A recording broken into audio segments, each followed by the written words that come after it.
Hi, I'm Pavas Soni. I'm from Jivadhan India Private Limited, and for the last 2 days we have been here with Empower team for this outbound activity, and we are in the midst of one of the outbound tasks that are going on. The team activities where we were divided into 4 teams, and the task was to get the people and the material across an acid zone with certain restrictions. So, making that, keeping those constraints in mind, you can see that the activities going on, it was really fun, and it was very challenging in terms of figuring out how to collaborate, how to use the resources, and finding a way to get this bridge made. But at the end of the day, pure fun, na to the power n, what we learned on the first day. So I'm feeling very happy and excited and satisfied after doing this and being on the other side at least, though my team members are still in the process of coming over. But But what made you take on this task?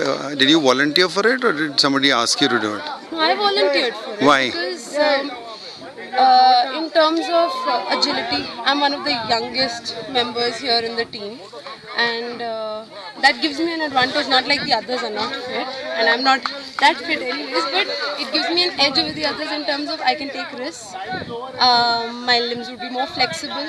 I can jump around here and there. And I'm an army One officer's prompt to the daughter other. and I'm mentally more.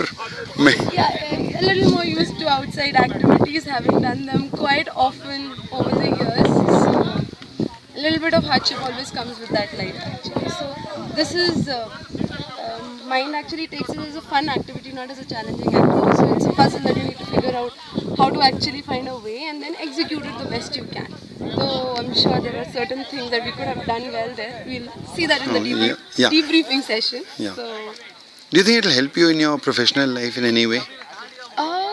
it would actually, because there are a lot of people here we do not meet on a daily basis, but with whom we actually need to work very closely. So this gives us an informal opportunity to interact with them on a more personal level. And I believe as of now I'm in training. I don't have a very defined role. I keep moving from department to department. I have gained those personal interactions with people which make my work really easier. I know how they work, how they like to work, and these kind of activities in an informal place, informal manner actually open those things about other people. Yeah. So that is very important. This kind of opportunity we don't get in the workplace because people have their things to complete in a day, they have meetings, they have this target, that target. Nobody has the time to actually sit and talk on a more personal front. So these kind of outbound events or any parties actually give us an opportunity to just do that. It is just a means of facilitating that interaction. We do learn a lot of things, but if we don't understand the personal interaction, all those things cannot really happen in a fruitful manner. That's what I feel. So, Thank you. Thank you very much. thank you, Brigadier Sir.